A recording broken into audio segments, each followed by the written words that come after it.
మనం చూస్తే గనక మొన్నటి నుంచే వింటూ ఉన్నాము. ఒక పక్క డాలర్ అనేది వేగంగా దూసుకుపోతుంది. మరో పక్క రూపాయి పతనమవుతుంది. రూపాయి విలువ అనేది పడిపోతోంది. ఈ రూపాయి విలువ ఇంతలా పతనం అవ్వడానికి గల ప్రధాన కారణాలేంటంటారు? ఏంటంటే మనందరికీ అర్థం కావాల్సింది కొనుగోలు శక్తి వేరు, హ్మ్. మారకం విలువ వేరు. ఓకే. పర్చేసింగ్ పవర్ అంటాం కొనుగోలు శక్తి. ఉదాహరణకి డాలర్‌కి ఇవాళ రూ. 84, రూ. 85 మరి ఇవాళ నిన్న వాళ్ళ రేట్‌లకి రూ. హ్మ్. 84 కాస్త అటు ఇటుగా ఉంది. అదే. హ్మ్. కానీ అమెరికాలో డాలర్‌తో రూ. 84 భారతదేశంలో కొనే వస్తువులు మీరు చచ్చినా కొనలేరు. మనం రూ. 84తో భారతదేశంలో వస్తువులు కొనేది కనుక అమెరికాలో కొనాలంటే హ్మ్. కనీసం $4, 5 అవసరం అవుతాయి. ఓకే. అవును. కాబట్టి ఇది దేశం లోపల ఆ ఎకానమీని పెద్దగా ప్రభావం చేయదు.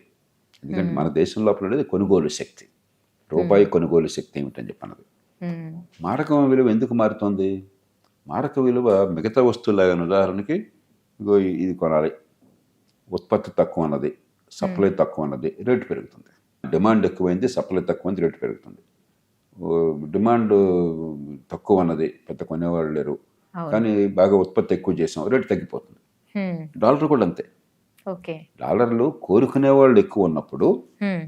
డాలర్‌ని అమ్మేవాళ్ళు తక్కువ ఉన్నప్పుడు, హ్మ్.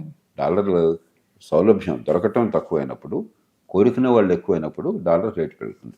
హ్మ్. మనకేమవుతుంది అంతర్జాతీయ వాణిజ్యం అంతా కూడా డాలర్‌తో నడుస్తుంది. అంతర్జాతీయ డబ్బులు లావాదేవీలన్నీ అవును. అత్యధికంగా డాలర్‌తో జరుగుతాయి.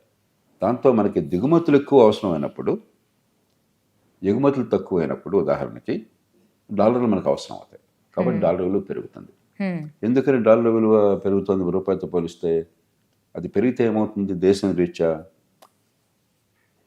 మన దేశంలో వస్తువు ఉత్పత్తి ఖరీదు చాలా మీరు చీర కట్టుకున్నారు.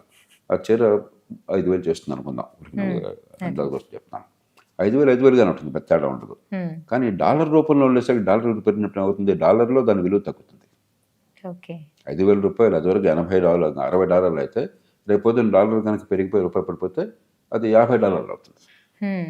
కాబట్టి ఏమవుతుంది అంతర్జాతీయ మార్కెట్‌లో గిరాకీ పెరుగుతుంది. మన ధర అదే. తగ్గి. హ్మ్. కాబట్టి ఎగుమతులు చేసే వాళ్ళకి డాలర్ పెరగటం, రూపాయి తగ్గటం అవసరం. దిగుమతి చేస్తున్నప్పుడు ఏమవుతుంది? మనకి అదే వస్తువు మరి డాలర్ విలువ పెరిగిపోయింది కాబట్టి అక్కడ $60 $100కి కొనుక్కున్నా కూడా ఇక్కడ మనం రూపాయల్లో చెల్లించే డబ్బు ఎక్కువ అవుతుంది. హ్మ్. అవును. కాకపోతే ఎగుమతి చేసే వాళ్ళకేమో డాలర్ తగ్గాలని ఉంటుంది. డాలర్ పెరగాలి, రూపాయి తగ్గాలని ఉంటుంది. దిగుమతి చేసే వాళ్ళకేమో డాలర్ తగ్గాలి, రూపాయి పెరగాలని ఉంటుంది. హ్మ్. మనం ఎప్పుడైతే దిగుమతులు ఎక్కువ చేస్తున్నామో ఎగుమతుల కంటే మనకు డాలరు పెరగటము, రూపాయి తగ్గటం అనివార్యమవుతుంది. హ్మ్. దానికి ఒకటే పరిష్కారం. మన ఉత్పాదకతని పెంచాలి ఈ దేశంలో. అంటే హ్మ్. మనం గనక వస్తువుల ఖరీదు తగ్గించగలిగితే మరింత చైనా ఉంది. హ్మ్. చైనా బాగా తక్కువ ఖరీదుకి మన్నికగల వస్తువులు చేయగలుగుతుంది. ఎందుకని నైపుణ్యం బాగా ఉంది ఆ దేశంలో.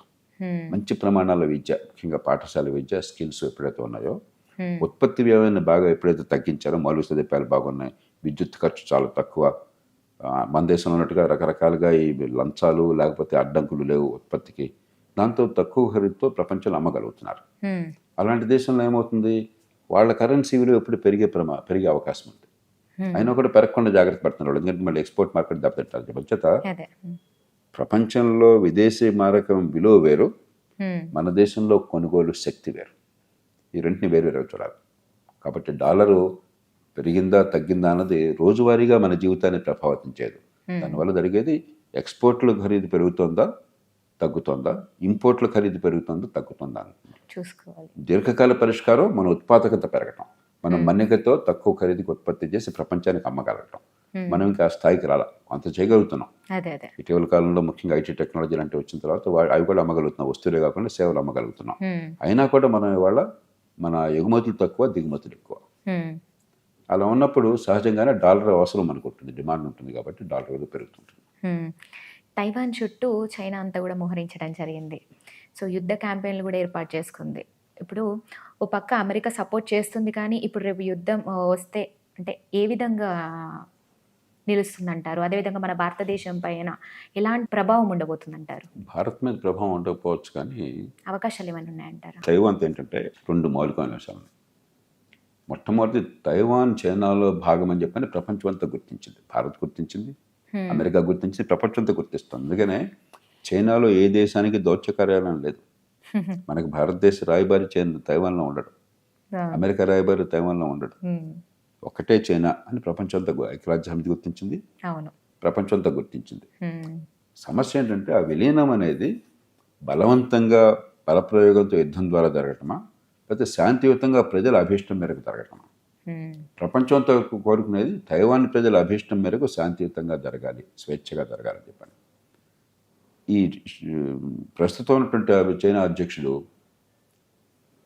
ఆయన వచ్చేదాకా పూర్వం అట్లనే ఉండేది. డెంగ్ సియాపింగ్ ఉన్నప్పుడు ఉమ్, ఆయన ఒకే దేశం రెండు సిస్టమ్స్ అన్నాడు. హాంకాంగ్ని విలీనం చేస్తున్నప్పుడు కూడా ఈ ప్రజాస్వామ్యాన్ని మీరు కొనసాగించండి అయ్యా, మా దేశంలో ఆ, చైనా మెయిన్ ల్యాండ్లో ఇంకో తీరు ఉంటుంది, రెండు సిస్టమ్స్ ఉంటాయి, కలిసి ఉందామని చెప్పన్నాడు.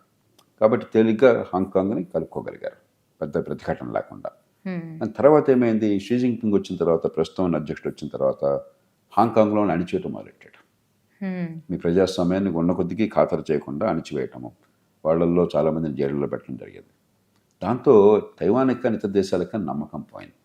ఉమ్, గతంలో ఉన్నటువంటి డెంగ్ సియాపింగ్ విధానాలు కొనసాగించినట్లయితే కాలక్రమేణా చైనాలో కూడా స్వేచ్ఛ పెరిగి కొంత ప్రజాస్వామికీకరణ జరిగి ఉమ్, మీ తైవాన్ చైనాలో అంతర్భాగం అయినప్పటికీ కూడా తైవాన్ వ్యవస్థను మేమేమి రూపుమాపము, కాలరాయము అన్న నమ్మకం కలిగితే శాంతియుతంగా కలిసే అవకాశం ఉండేది. ఈ అంశబడికి బలప్రయోగం, చైనా చాలా పెద్ద దేశం, ఆర్థికంగా బలపడుతున్న దేశం, సైనికంగా అమెరికా తర్వాత అంత దీటైన దేశం. అవును. కాబట్టి ఆ బలప్రయోగం చేసి ఆక్రమించుకోవాలని చూస్తున్నాడు. ఉమ్, దానివల్ల ఇబ్బంది. దీర్ఘకాలంలో తైవాన్ చైనాలో అంతర్భాగం కావటం బహుశా అనివార్యం. ఉమ్, కానీ బలప్రయోగం చేసినట్టయితే అమెరికా ఆదుకుంటుందా తైవాన్ని లేదా? ఉమ్, మరి ప్రస్తుతం ఉన్న అధ్యక్షుడు బహిరంగంగా 2-3 సార్లు, అంతకుముందు ఏ అధ్యక్షుడు ఆ మాట చెప్పలా, అవసరమైతే మేము సైన్యాన్ని దింపుతాము, చైనాని నిలవరిస్తామని చెప్పి 2-3 మాటలు ఆయన అన్నారు. ఉమ్, అమెరికా విధానం అది కాదు. అమెరికా విధానం స్ట్రాటజిక్ అంబిగ్యూటీ, అంటే ఏం చేస్తామో తెలియదు, జాగ్రత్త.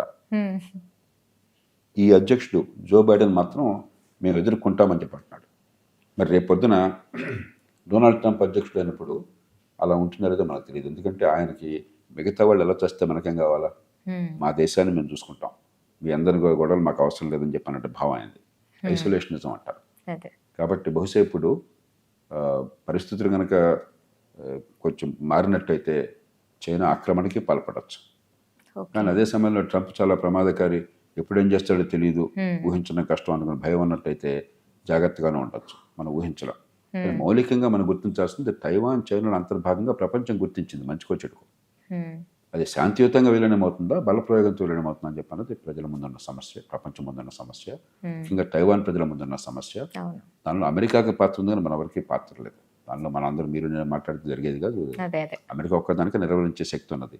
ఉమ్, అమెరికా సిద్ధపడితే మరి తైవాన్ ప్రయోజనాల కోసం చెప్పిన అమెరికా గట్టిగా నిలబడుతుందా లేదా అదే అదే ప్రశ్నగా మారింది ఇప్పుడు. మనకు తెలియదు. ఉమ్.